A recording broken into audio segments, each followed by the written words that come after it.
The training facility on Kepler Station buzzed with anticipation, and not the good kind.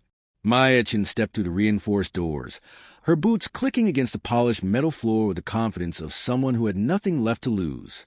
Behind her, whispers followed like shadows. "Another human," someone muttered in broken galactic standard. "This one won't last 3 days." Maya's lips curved into a smile that would have made a shark proud. 3 days? Oh! They had no idea what they were dealing with. The Galactic Defense Academy had been accepting human cadets for exactly 18 months now, ever since humanity had proven itself worthy of joining the greater cosmic community. The key word here is proven. 27 humans had enrolled. 14 had washed out within the first week. 8 more had requested transfers to less demanding programs. 3 had suffered what the medical staff politely called nervous exhaustion. Only 2 had graduated. Maya intended to be the third. "Cadet Chun, Maya." The voice boomed across the training floor like thunder wrapped in bureaucracy. "Report to Combat Instructor Zephak immediately." Maya's heart did a little dance in her chest, but her expression remained stone-cold neutral. Zephak, the destroyer, the bone breaker, the alien who had personally eliminated more human cadets than combat fatigue and homesickness combined. She found him in the center of the combat ring, a towering figure that seemed to defy several laws of physics and good sense. Zephak stood nearly 9 feet tall, his chitinous exoskeleton gleaming under the harsh training lights.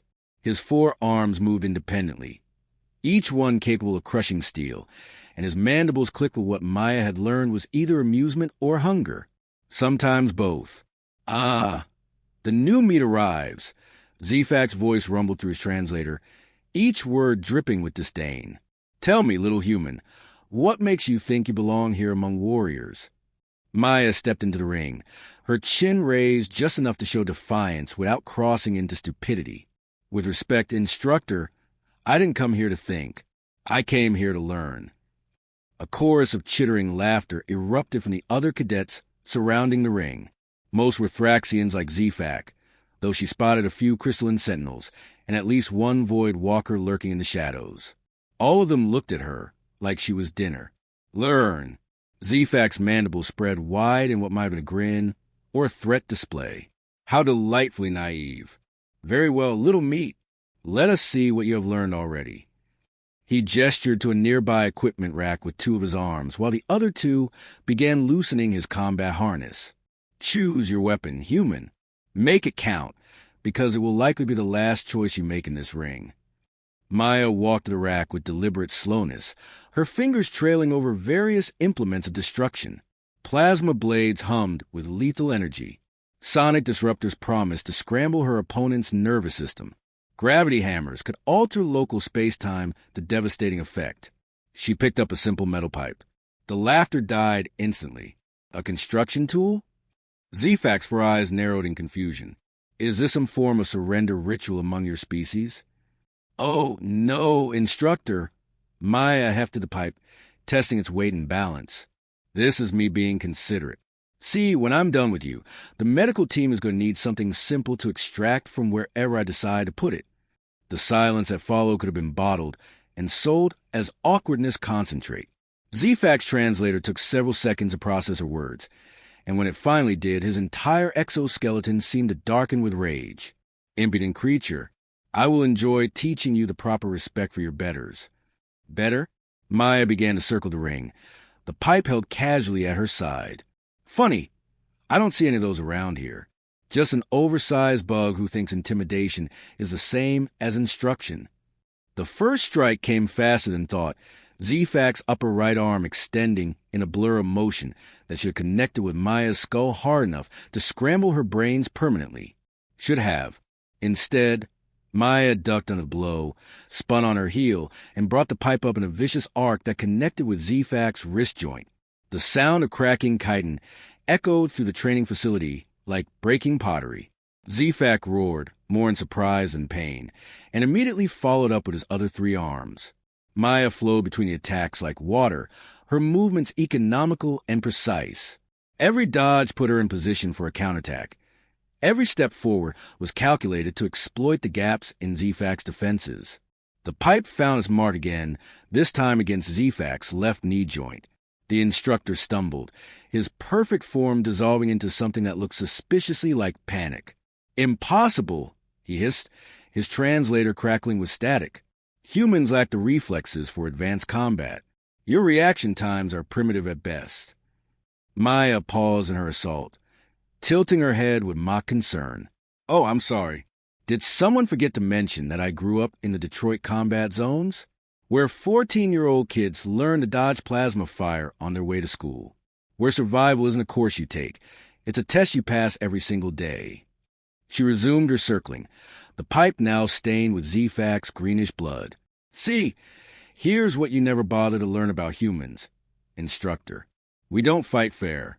We don't fight with honor. We fight to win, and we fight dirty when we have to." Zephak attempted another charge, this time trying to use a superior mass to overwhelm her. Maya sidestepped at the last possible second and brought the pipe down across his back legs in a move that would have been illegal in 17 different sporting federations. The great instructor crashed to the floor in a tangle of limbs and wounded pride. "The thing about being at the bottom of the food chain for most of our evolutionary history," Maya continued conversationally, as if she weren't standing over a 9-foot alien warrior who could crush her like a grape, "is that it teaches you to be creative, to adapt, to find ways to hurt things much bigger and stronger than you." She knelt beside Zephak's head, the pipe resting casually across her shoulders. "Did you know that chitin has a very specific resonance frequency? Hit it just right, and it develops stress fractures. Hit it just right repeatedly, and those fractures spread." Zephak's eyes were wide with something that might have been respect, if aliens were capable of such things. Or it might have been a concussion. Maya wasn't picky about which. "You want to know what makes me think I belong here?"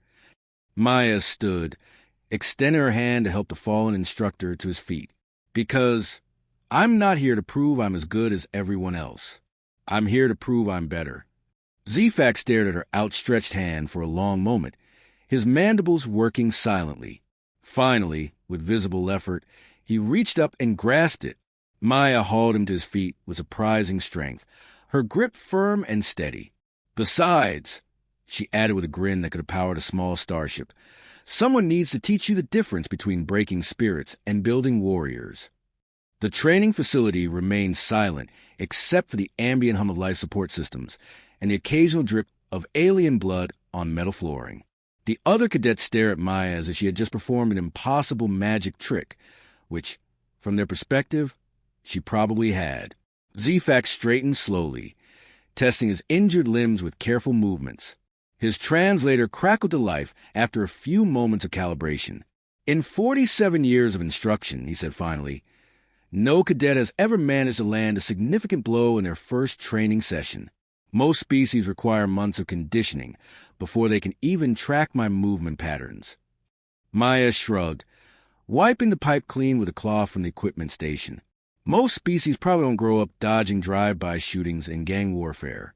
Amazing what passes for a normal childhood on Earth." "Drive-by shootings?" One of the crystalline sentinels spoke up, its voice like wind chimes in a tornado. "Gang warfare? These sound like military operations." "Nah." Maya laughed, the sound sharp and slightly bitter. "That was just Tuesday in my neighborhood. Military operations are much more organized. Less screaming, more strategy." She turned back to Zephak, who was still processing what had just happened to his reputation and his wrist. "So, instructor, what's next? More intimidation tactics? Or are we going to actually learn something today?" Zephak's mandibles clicked in what Maya was beginning to recognize as genuine thought rather than threat display. "You mentioned that I have been breaking spirits rather than building warriors. Elaborate on this accusation."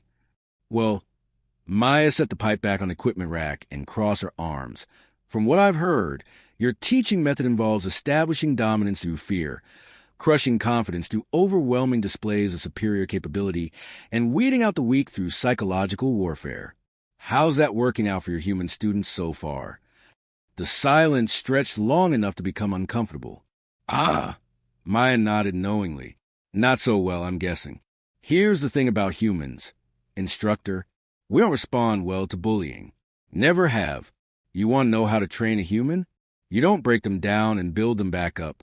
You find what they're already good at and make it better. You find what they're passionate about and give them a reason to fight. She gestured around the training facility, with its gleaming equipment and intimidating atmosphere. This whole setup, it's designed to make us feel small, inadequate, outclassed. But humans have been outclassed for our entire existence. It doesn't scare us anymore. It just pisses us off.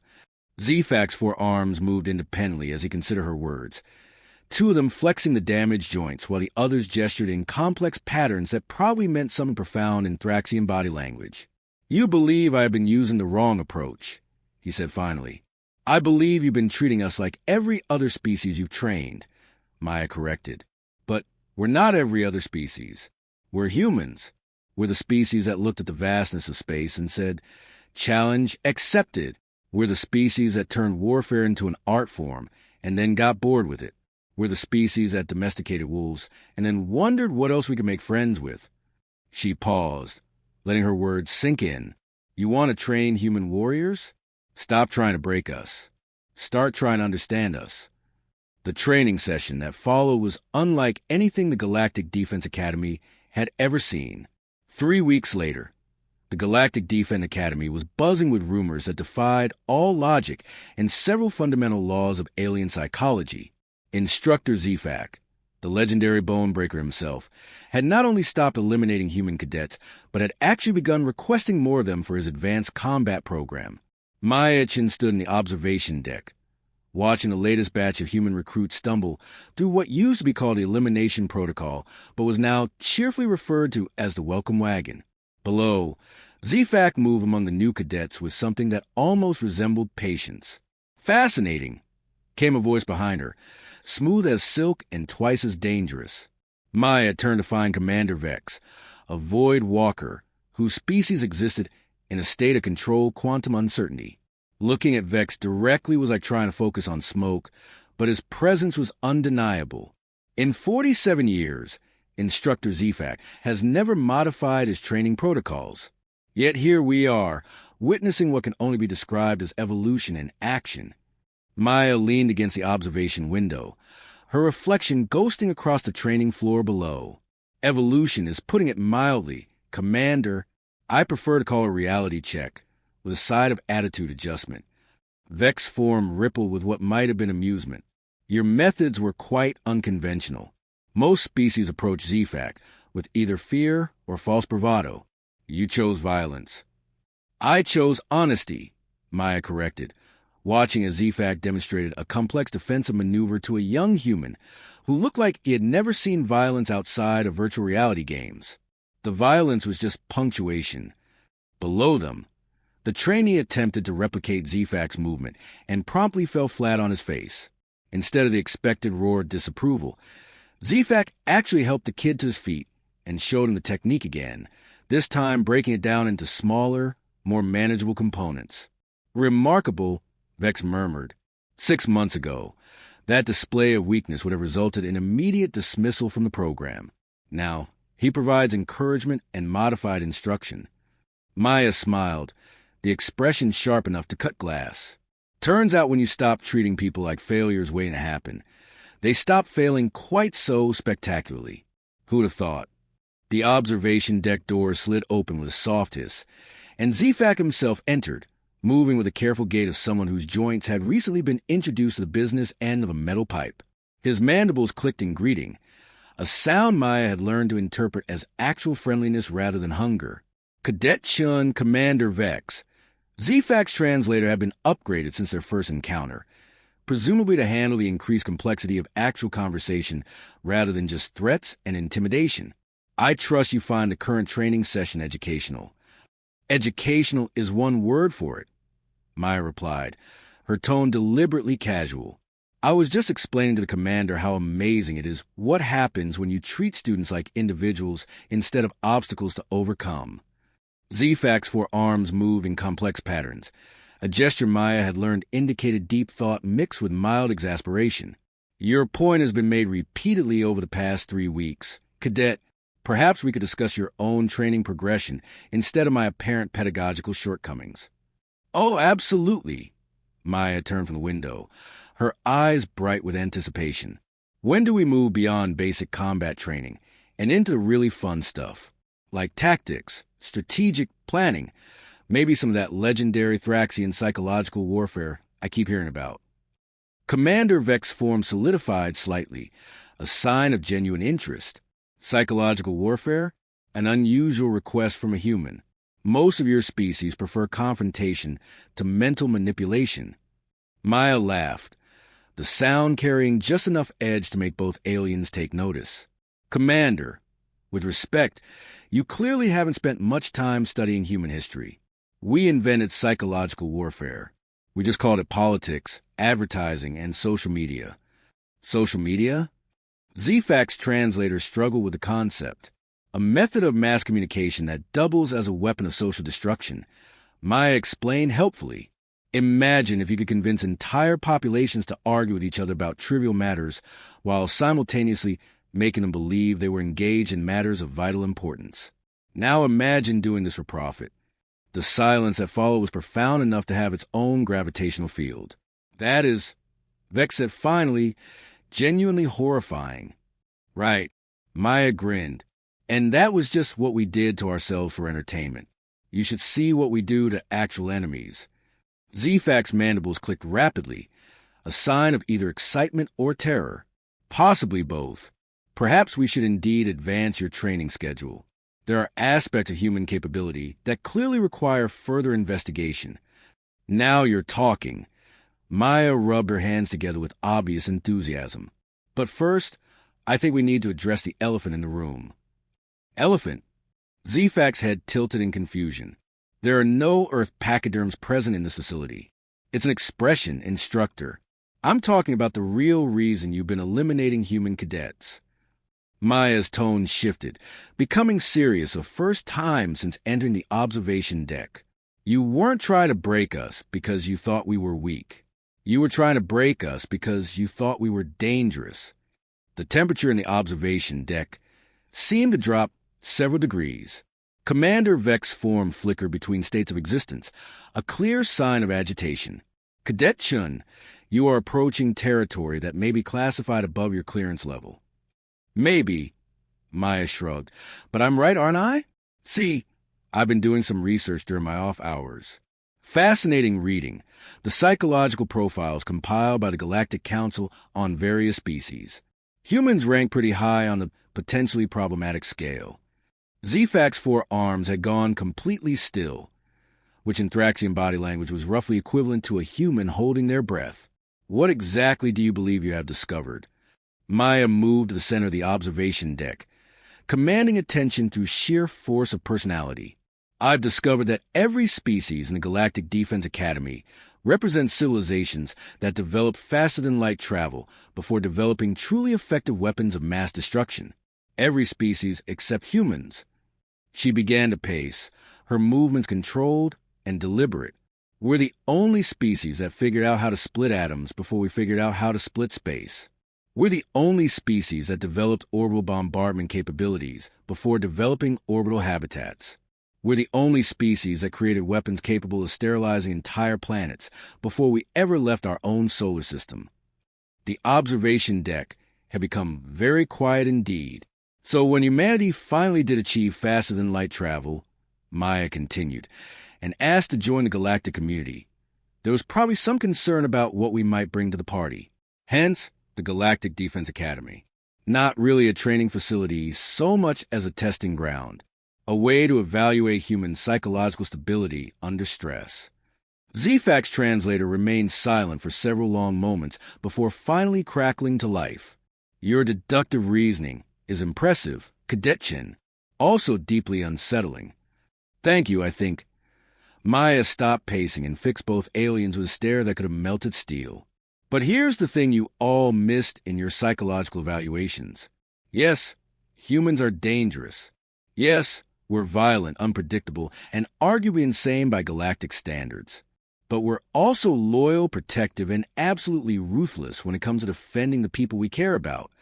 She gestured toward the training floor below, where Zephak's new teaching methods were producing the first group of human cadets to show genuine improvement. You want to know why your elimination tactics stopped working? Because you made a fundamental error in judgment. You assumed that breaking us would make us safe. But broken humans aren't safe humans. Broken humans are the most dangerous things in the universe. Commander Vex materialized fully, his quantum uncertainty resolving into something approaching solid matter. Explain. A healthy human will fight for principles, for causes, for the greater good. They can be reasoned with, negotiated with, convinced to show mercy. Maya's smile returned, but this time it carried no warmth whatsoever. A broken human will fight for revenge, for spite, for the simple pleasure of watching their enemies burn. They can't be reasoned with because they've stopped caring about reason. They can't be negotiated with because they've got nothing left to lose. The implications of her words settled over the observation deck like a heavy blanket. Zephak moved to the window, looking down at his students with what might have been a new perspective. So by attempting to break human spirits, I was potentially creating exactly the type of psychological profile the Academy was designed to prevent. Bingo! Maya joined at the window. But here's the good news. Healthy humans? Humans who feel respected, valued, and part of something bigger than themselves? Those humans will fight harder, longer, and more effectively than any soldier you've ever trained. Not because they're broken, but because they're whole. She pointed to the training floor, where one of the human cadets was helping a fallen crystalline sentinel back to his feet. See that? That's not a weakness. That's a strength. That's a human deciding that his fellow cadet is worth protecting. Give that human something to fight for, and he'll tear through enemy lines like they're made of paper. Give him something to protect, and he'll hold position until the heat death of the universe. Zephak's mandibles clicked thoughtfully. And this is the type of warrior you believe humanity can produce? I don't believe it, Instructor. I know it, because that's exactly the type of warrior humanity has been producing for thousands of years. We just needed someone to show us that we were fighting for something worth protecting. Maya turned to face both aliens directly. Congratulations. You just became that something. The training session below concluded with something that had never been seen in the Galactic Defense Academy's long history. Human and alien cadets were actually talking to each other, sharing techniques, offering encouragement, and forming what looked suspiciously like friendships. Commander Vex observed this development with obvious fascination. The psychological profiles will need to be completely revised. This level of interspecies cooperation was not predicted by any of our models. Your models were based on the assumption that humans would try to fit into existing galactic society, Maya pointed out. But humans don't really fit into anything. We adapt things to fit us. We change the rules, rewrite the playbook, and generally make everyone else wonder why they were doing things the old way in the first place. Zephak's forearms moved in what Maya had learned was the Thraxian equivalent of laughter. Indeed, 3 weeks ago, I was the most feared instructor in the Academy. Today, I am apparently the most requested. The irony is not lost on me. The irony is just getting started, Maya promised. Wait until you see what happens when humans start graduating from this program and get assigned to actual military units. I give it 6 months before human tactical innovations completely revolutionize galactic warfare. Should that prospect concern us? Commander Vex asked. Maya considered the question seriously. Only if you're planning to fight us. If you're planning to fight with us, well, you're about to discover what it means to have humans on your side. Fair warning, though, we're going to change everything. We always do. The observation deck fell silent as all 3 figures contemplated the implications of humanity's integration into galactic military doctrine. Below them, the first successful class of human cadets continued their training, unaware that they were about to reshape the balance of power in the galaxy. Maya Chen smiled as she watched them work. 3 weeks ago, she had walked into this facility expecting to prove herself worthy of joining the galactic community. Instead, she had proven that the galactic community was worthy of joining humanity. The difference, as it turned out, was everything.